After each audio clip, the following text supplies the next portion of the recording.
Hey everybody out there on social media, have a really interesting story that we're working on today here in Dallas. An Uber driver carrying 4 passengers was hit by a drunk driver. We're talking to the family of one of those passengers who is having a difficult time in the hospital. And we got to thinking about what are your options if you're out there and you're in an Uber or a Lyft and you get in a wreck in that vehicle. So we're talking right now with Jacob Alford. He is out of San Antonio. He's a lawyer in that area. He's been dealing with rideshare cases like this involving crashes. So Jacob, thank you so much for joining us. Can you just kind of tell us a little bit in your own words how common rideshare crashes are? Well, they're becoming more frequent, and some of that is the cell phone use that you see with Uber drivers or with Lyft drivers or whatever ride-sharing drivers out there, and also typically in populous areas you have ride-sharing companies. So the laws came out January 1st of 2016 that address ride-sharing companies and require them to carry 1 million in coverage if they have passengers.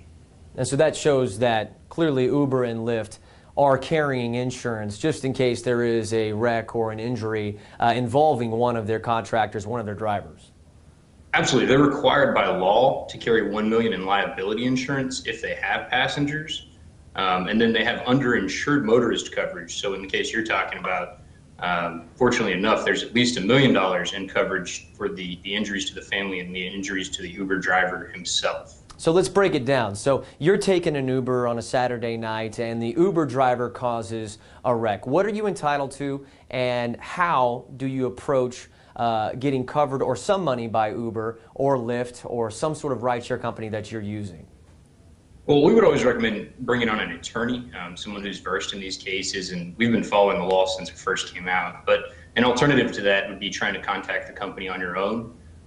If you reach out to Uber, for instance, their coverage is going to be through Progressive, so they'll have someone from Progressive contact you, and that's who provides the insurance policy for them.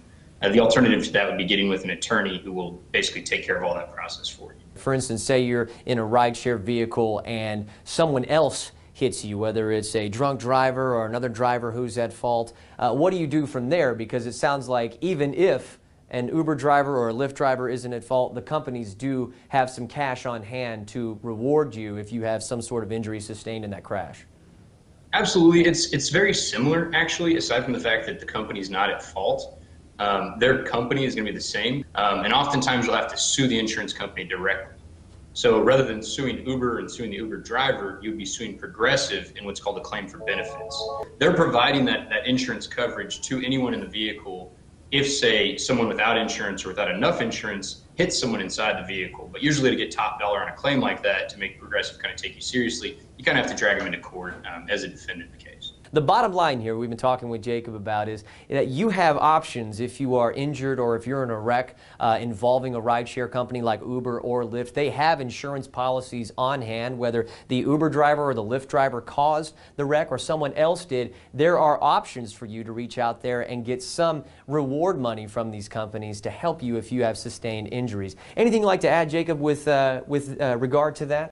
No, I would always recommend the use of a ride-sharing company. Oftentimes, the insurance coverage in a ride-sharing vehicle is $1 million, whereas in taxi cabs, you'll often see that it's just $30,000. So we travel a lot all over the state. We handle these cases. We've got probably 10 plus filed cases all over the state of Texas. And when I travel myself, I use ride-sharing companies because although you're, at the end of the day, risking a car wreck in any vehicle, at least there's enough coverage with those companies where if you do get injured, there's insurance to go around.